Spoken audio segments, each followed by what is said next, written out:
Les gars, victoire de la Norvège face au Brésil. Victoire de la Norvège et qualification en quart de finale. Le Brésil est donc éliminé de la Coupe du Monde. Et que dire de Erling Haaland? Première Coupe du Monde pour lui. Il vient, il prend la Norvège, il les qualifie, il les ramène en quart de finale. Comme d'habitude, il a fait de Gabriel son fils. Gabriel est le fils d'Erling Haaland. C'est son bon petit. À chaque fois que Gabriel rencontre Haaland, il finit par terre. Et là, c'est pas que Gabriel qui finit par terre, c'est tout le Brésil. Erling Haaland vient de mettre par terre tous les Brésiliens. Il en est déjà à 7 buts. Doublé contre l'Irak, doublé contre le Sénégal, un but contre la Côte d'Ivoire et doublé contre le Brésil. Il faut l'applaudir, c'est trop fort Erling Haaland. Première Coupe du Monde, il est déjà dans les légendes. T'as vu, en une Coupe du Monde, il a fait plus que d'autres joueurs en 6 Coupes du Monde.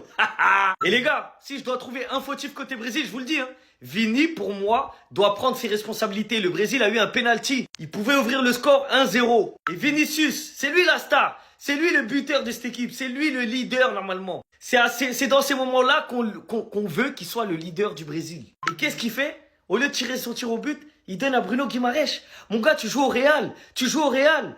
Il joue à Newcastle. Il est le meilleur buteur de la sélection au Brésil. T'es en confiance. Pourquoi tu prends pas le ballon, tu tires pas? J'ai juré, il a une responsabilité dans cette élimination. Même si c'est pas le seul fautif. S'il aurait ouvert le score en prenant ses responsabilités, ça aurait été différent. Et malheureusement, là, on peut lui reprocher. C'est de sa faute. Il a pas voulu tirer. On peut lui reprocher. On a le droit et c'est justifié. Le Brésil, ils peuvent s'en prendre qu'à eux-mêmes. Ils peuvent que se gratter la tête. La Norvège a été meilleure qu'eux. La Norvège a été plus efficace surtout. Et malgré Neymar, ils ont pas su faire la différence. C'est ça la vérité. Il a servi à rien du tout. Le Ney, c'est bien. T'as mis un penalty symbolique.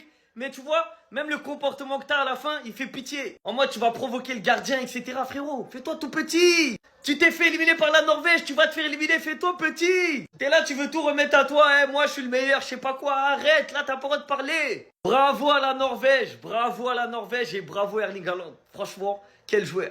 Non, mais ce gars-là est un malade. Exactement comme il a fait avec la Côte d'Ivoire, il vient d'éliminer le Brésil. Mettez-vous une seconde à la place de Gabriel qui doit se le taper en club et en équipe. Il n'a pas réussi à l'arrêter aujourd'hui, pourtant Erling Haaland durant tout le match était moyen. Et toujours comme ça avec lui jusqu'à ce qu'il surgisse de nulle part pour venir mettre son but. Et ce qui m'énerve dans ça, c'est que le Brésil aujourd'hui, c'est pas comme s'ils n'avaient pas eu des occasions. En première mi-temps, ils obtiennent un penalty très tôt dans le match. Vinicius, ce grand peureux, exactement comme en club, c'est la chose que moi je le reproche, vous le savez. Exactement comme au Real Madrid, le gars il prend pas ses responsabilités, il passe la balle à quelqu'un d'autre. Mahrez qui crée le penalty, prend la balle et part donner ça au gardien. C'est quelle manière de tirer ça? Pourquoi ils se sentent toujours obligés de s'arrêter durant leur course? Le gardien arrête son tir. En deuxième mi-temps, il y a Hendrick qui rentre en jeu. Lui aussi, il rentre. J'avais tellement confiance en lui. Vinicius lui lâche une magnifique passe. Une extérieure parfaite qui vient directement dans sa course. Malheureusement, dans sa conduite, il pousse mal le ballon. Le gardien sort. La seule solution qu'il avait était de faire un lob. Il fait mal le lob aussi. Il rate son occasion, puis il se couche par terre en nous regardant. Tu veux qu'on te dise quoi, mon ami? Lève-toi. Tu veux qu'on te dise quoi? C'est toi qui l'as raté. Et étant donné qu'il n'y avait plus aucune solution, il y a Neymar aussi qui rentre en jeu. Tout cet engouement-là pour ça.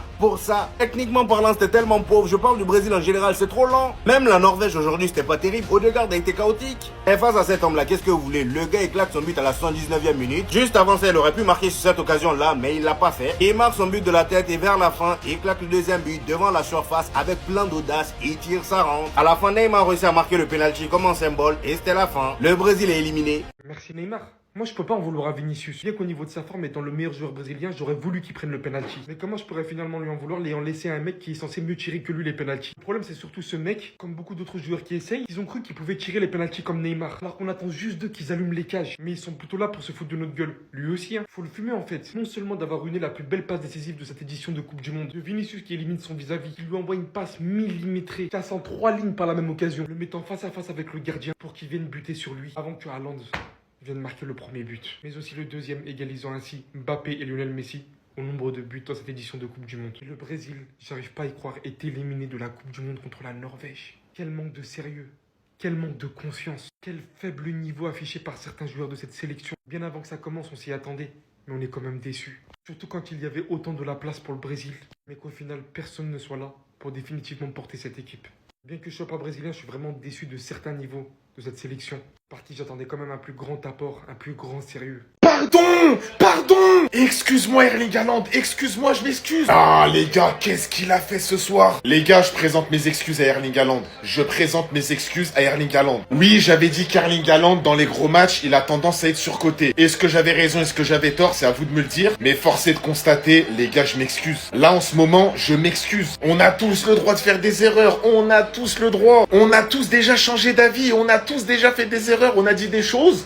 2 mois après, tu dis, ah, peut-être que j'avais tort. On est tous des humains, les gars. On est tous des humains. Dites-moi si vous me pardonnez en commentaire. Est-ce que vous me pardonnez? Vous me pardonnez? C'est bon alors. Erling Haaland élimine à lui tout seul le Brésil. Après 70 minutes où le Brésil a réussi à le tenir, il te claque un doublé. Une tête et une frappe surpuissante du gauche. Il est injouable quand il est comme ça. On l'a bien compris, Haaland, c'est pas le mec qui va dribbler, c'est pas le mec qui va faire du jeu, c'est pas le mec qui va faire des passements de jambes. Mais donne-lui une occasion.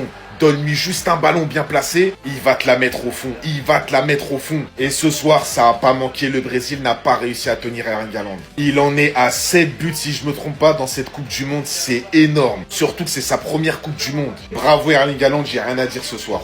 C'est la pire last dance de l'histoire du football. Au final, Neymar, il est allé là-bas pourquoi? Pour le show? Pour les photos? Pourquoi? Il a juste pris la place de quelqu'un. Ça sert à rien de tomber sur Ancelotti car on sait tous très bien qu'il y avait la pression sur lui. Si Ancelotti n'avait pas pris Neymar, il allait se faire allumer par les médias brésiliens. Mais au final, avec un peu de recul, ça a servi à quoi? Un Neymar qui a quasi pas joué, un Neymar qui a juste participé sans rien faire, un Neymar qui n'a pas joué plus de 40 minutes, un Neymar qui est allé en Coupe du Monde blessé. Et ce qui me fait mal, c'est que ça a privé João Pedro de sa première Coupe du Monde. Lui qui fait une bonne saison avec Chelsea, même si avec le Brésil, c'est pas non plus top, c'est toujours mieux que Neymar. Ce qui est triste, c'est qu'on a agi avec les émotions, on n'a pas été assez lucide. Et maintenant que le Brésil a été éliminé, Neymar, honnêtement, il a servi à quoi? Après, je veux pas parler que de Neymar, je veux aussi parler d'Hendrick. À chaque fois, on met la pression sur Ancelotti concernant Hendrick. Mais au final, Ancelotti, il a raison. Regardez les entrées d'Hendrick. Qu'est-ce qu'il a apporté à ce mondial? Il est jeune, donc ça sert à rien de le critiquer. Mais il y a des actions qui pardonnent pas. Quand tu as été aussi bien servi par Vinicius, il y a des trucs que tu ne peux pas manquer. Si Ancelotti l'a mis sur le banc avec Madrid et avec le Brésil, ce n'est pas pour rien. Sinon, vous les gars, vous en pensez quoi?